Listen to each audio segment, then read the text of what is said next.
Hello, today we are going to be working on properties of exponents. This is going to be the day we kind of tie everything together and see that there are some shortcuts, which you would call it, but they're actually called properties. So, content objective, students will be able to simplify expressions with exponents. Language objective, students will be able to discuss ways of breaking apart expressions and then simplifying the expression using mathematical properties. Why am I learning this? Well, it's important for real-world problems like predicting population growth. So what happened in the past when you did exponents and they're being multiplied? Okay, especially if they're with the same base. You would first extend them out. Like 4 cubed was 4 times 4 times 4, 4 squared is 4 times 4. And then you would count all the 4s and you would say, okay, there's 5 of them. Now there's another way.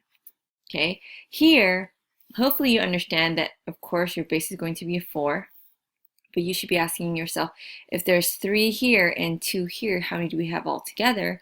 Well, you're technically adding, so what you could do is say, okay, 3 plus 2, that's going to give me 5, so that's 4 to the 5th power. Same thing here. You would write 7 4 times, 7 4 times, giving you a total of 8. Or you could have said, okay, since my base is -7, that's going to be my base. There's 4 of them here. And since there's another 4, I'm going to add. And that's going to give me -7 to the 8th power. Okay, so now, what happens to exponents when you divide two expressions with the same base? Well, in this case here, normally in the past, we would extend it all out. We would cancel out as many as we can, and then we would just write what we have left over. Now, with dividing fractions, you're essentially finding the difference between how many are in the numerator and how many are in the denominator. So what you could do is take the difference. The base is 5, okay.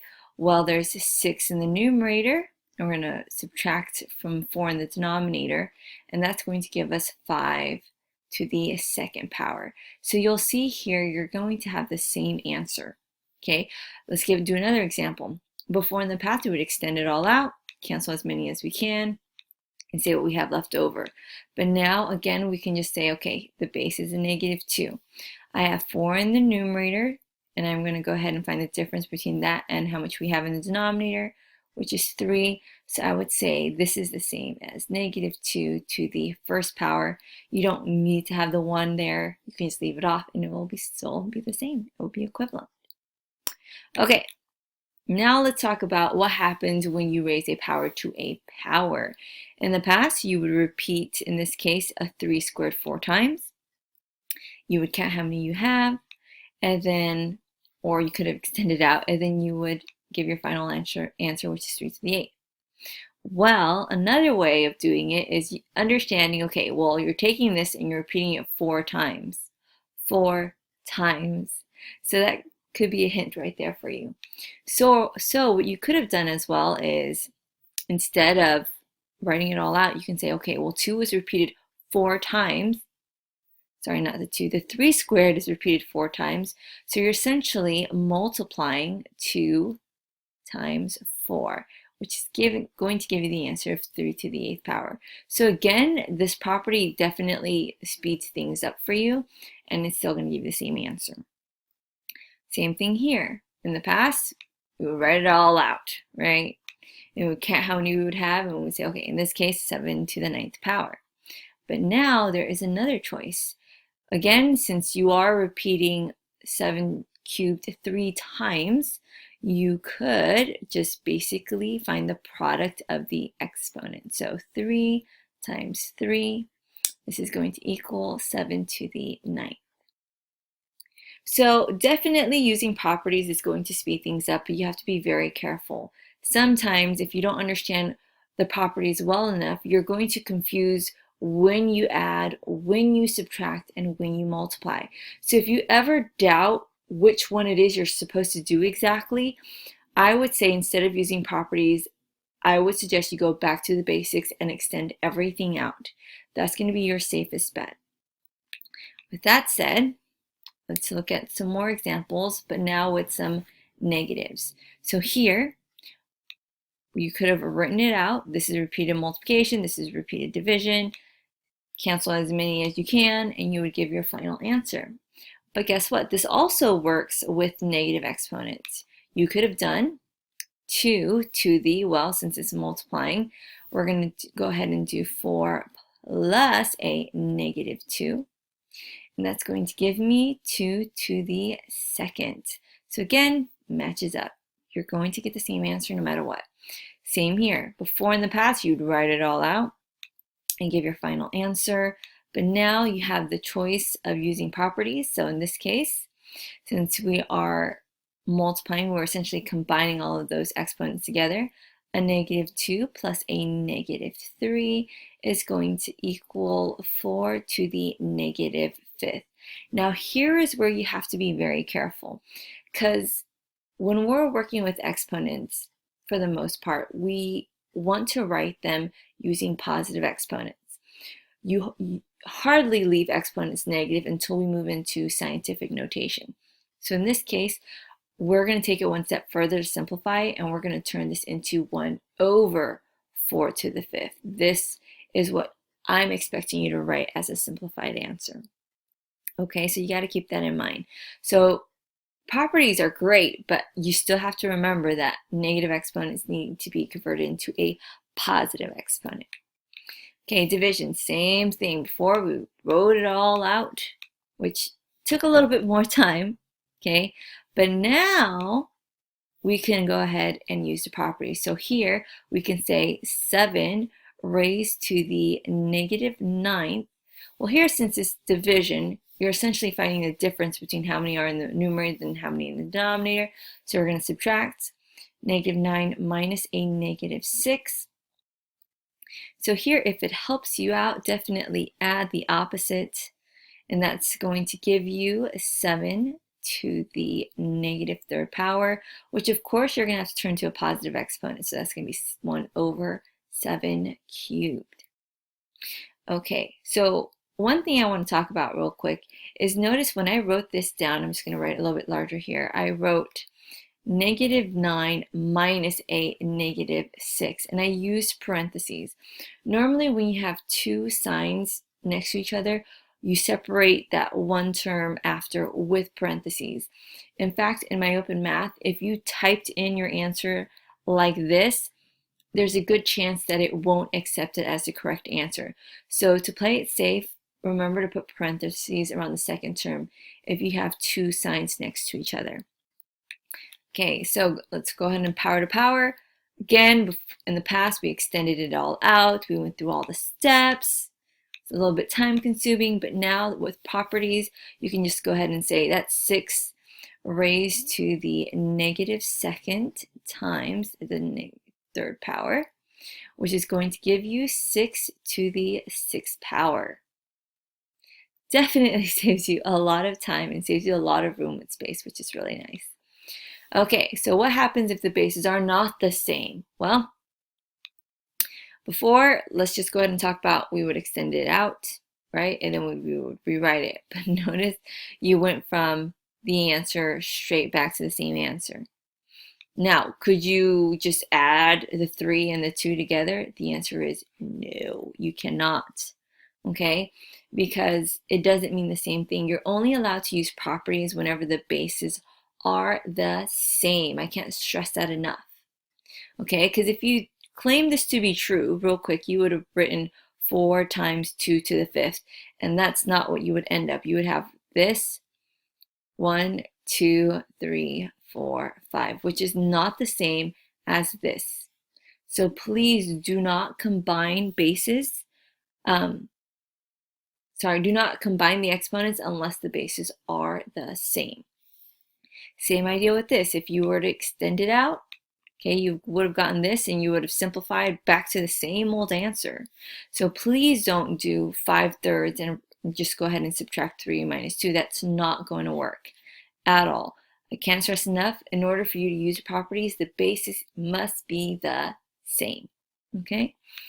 So now let's go ahead and take some examples to practice with. Here, since we are raising it to another power, this negative second is being raised to the third power. So that's basically multiplication. So I'm going to go ahead and write 1/2 raised to the negative second times 3, which is 1/2 raised to the negative 6th power. Now remember that we can't leave our answer like this because our exponent is negative. So I'm going to take it one step further and change that to 1 divided by 1/2 to the 6th. But remember, this is still not simplified. So we're going to go ahead and divide that, and that would give you 2 to the 6th. So that would be my final answer. A lot of students were leaving answers like this, and they were wondering why their answer was wrong. It's because it's not yet simplified.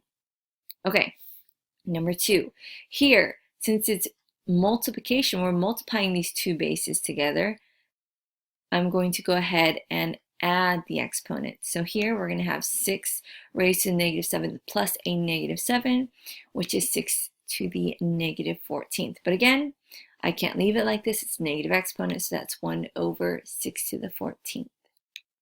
Okay, let's try some more. Here, number 3, since it's power raised to a power, we're going to go ahead and do we're going to go ahead and multiply the exponents together. So that's 3 raised to the negative 4 times 4, which is 3 to the negative 16. Could I leave it like this?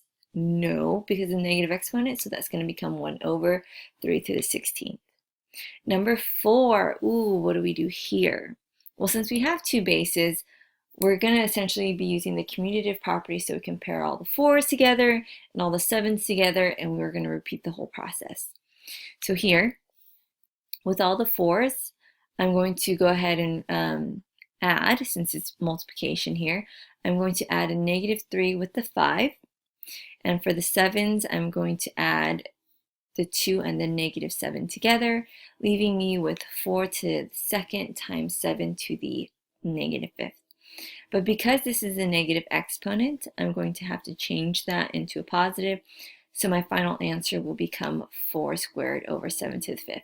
If you were wondering how I got that answer, essentially what happened is 4 squared looks like this, and 7 to the negative 5th would look like this. So if you multiply straight across, this is the answer you get. Okay, so number 5, what do I do here? Well, same idea, since this is a power raised to a power, essentially, especially with this one. You can go ahead and put a 1 here if it helps. You are going to raise everything to the 4th power. So in a sense, it's kind of similar to distributing. You're distributing this exponent to each base within the parentheses. So here, I'm going to go ahead and raise 7 cubed to the 4th. So that's 7 raised to the 3 times 4. And 11 to the 1st will also be raised to the 4th power. So that's going to be 11 raised to the 1 times 4 power, which is going to give me 7 to the 12th times 11 to the 4th. Now, a lot of my students are wondering if it's necessary to keep the parentheses. In this case, the answer is it's not, because usually you would keep it if your base is negative and things like that.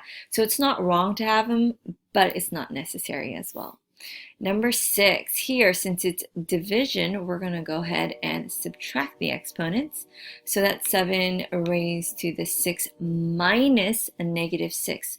So you need to be very careful. Some of my students are just going to assume, okay, since I'm subtracting, I'm not going to have to write this negative in the 6, and it really does make a difference. So please make sure you do that. So here we're going to add the opposite. So that's going to give me 7 to the 12th power. Okay, so at this point, I would like you to go ahead and pause the video and try the next 4 examples on your own. Okay, so let's see how well we did. I'm just going to go ahead and click through it real quick so you can check your answers. If you get the wrong answer, feel free to pause the video and look at the work to see where your work doesn't match mine. So number 7, the answer is going to be 3/4 raised to the 12th power. Number 8 is going to be 5 squared. Number 9 is 5 to the negative, no wait, just kidding, 1 over 5 to the 8th times 9 squared. And number 10 is 1 over 3 to the 8th. Okay, so now let's come back together and try some together. So here, since it's division, that's going to be subtracting the exponent. So I'm going to have 1/2 raised to the 2 minus 5, which is 1/2 raised to the negative third power. But again, we can't leave it like that. We're going to have to go ahead and do repeated division, which would give us 2 over 1 raised to the third power, which I would simplify to just 2 to the third power. So this would just be 3. Ignore the 6 there. Let me fix that. 2 to the third power. And number 12, since here we are multiplying, we're going to go ahead and add the exponents together. So that's 2 to the 7th plus a negative 5, which gives you 2. So that would be our answer. Okay, moving on. So now we're given a little more. So we're going to take things step by step. And what I like to do is simplify whatever I have in the numerator and simplify whatever I have in the denominator, and then take it from there. So here, the numerator is good. It's just 2 to the 4th. However, in the denominator, I could simplify that. So I'm going to go ahead and combine 4 and 4 together, which is going to give me 8. So now that I've simplified both the numerator and denominator, I can go about the usual business. Since it is a fraction, I need to find the difference between the two. So that's going to be 2 raised to the 4 minus 8 power, and that's going to be 2 to the negative 4th. Remember, we can't leave our answers like this, so that's going to turn into 1 over 2 to the 4th. Okay, let's take a look at number 14. Same idea. We need to simplify the numerator and the denominator separately. So here, the numerator can be simplified by combining a negative 5 with 8. And that's going to, and sorry, the denominator is good, so we're leaving it the same. So now we have 4 to the 3rd over 4 to the 3rd. Hopefully remember, anything divided by itself is always just 1. So that's going to give us 1. But you could have went through the normal steps since it's division. You subtract, and then you would have came to the same conclusion. But if you recognize, hey, anything divided by itself is 1, that's even better. Okay, so let's try number 15. So 15 looks a little intimidating. Okay, but we just got to recall back to, okay, what is the order of operations? You always do what's inside the parentheses first. And kind of like what we did before, we want to make sure the numerator simplified, denominator simplified.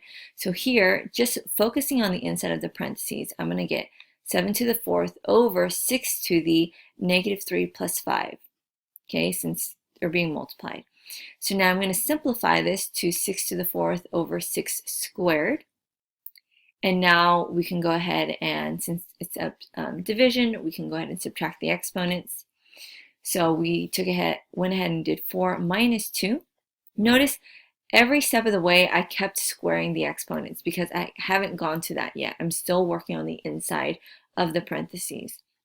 So now we're with 6 squared raised to the 2nd, which will then be 6 raised to the 2 times 2, which is just 6 to the 4th. Okay, what about number 16? So here, let's simplify the numerator. So here, 2 squared is going to be the same, but 2 cubed raised to the 2nd can be rewritten as 2 to the power of 3 times 2. 2 squared is going to stay the same.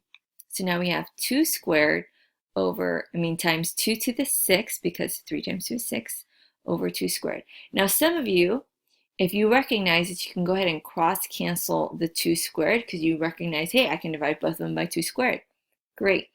And then you would just know that your answer is 2 to the 6th. However, if you didn't see that, go about the same process and say, okay, I'm going to add these together, and that's going to give me 2 to the 2 plus 6, giving me 2 to the 8th over 2 to the 2nd. Subtract the exponents, and you still get 2 to the 6th. So there's definitely times where you can go ahead and cut some steps out of the way, but if you don't see it, going the long way is not going to harm you at all. Okay, so at this point, I would like you to go ahead and try number 17 and 18 by yourself. Okay, so let's see how well we did. So I'm just going to go ahead and again click through the steps just so that you can check your answer. If you notice that your answer does not match up with mine, feel free to pause the video and try to figure out at what steps did you go wrong. So number 17, going through the steps, the final answer should be 3 squared. Number 18, going through the steps, the correct answer should be 3 to the 14th. Now, real quick notice here, definitely, especially with my open math, you want to make sure you're separating the different signs using parentheses for the terms. Because again, my open math, there's a good chance that it will mark you wrong. But other than that, hopefully you got the answers correct. So at this point, go ahead and try 19 and 20 by yourself as well. Okay, so let's see how well we did. I'm just going to go through the steps. So here, number 19, the answer is 1 over 5 to the 8th power. And number 20, the answer is going to be 2 to the 4th. So again, if you have the correct answers, fabulous. But if you do have something different, pause the video, check your work, and see where things went wrong. Okay. So now I'm just going to go ahead and show you numbers 21 and 22. So here for numbers 21, okay, I'm noticing that these exponents don't match. So there's nothing I can really do. I cannot combine the exponents. I can't find the difference between them. Nothing. So the fact remains, this is my answer because the bases are different. So please don't forget to check for things like that. How about number 22? Now here all the bases are good, so I'm okay with that. So first things first, combining the numerators together. I'm going to go ahead and combine -3 with -2 and leave the 7 to -3 by itself. I want to simplify the numerator once more, giving me 7 to -5th over 7 to -3rd. Now that that numerator is simplified, I'm going to go ahead and simplify on the inside by subtracting the exponents, giving me -2. Then the last step is going ahead and raising it to the 4th power, so that's multiplication. So 7 to the -2 times 4 gives me 7 to -8, but I can't leave it like that. I'm going to go ahead and rewrite it as 1 over 7 to the 8th power. Okay, so that actually concludes the lesson for today.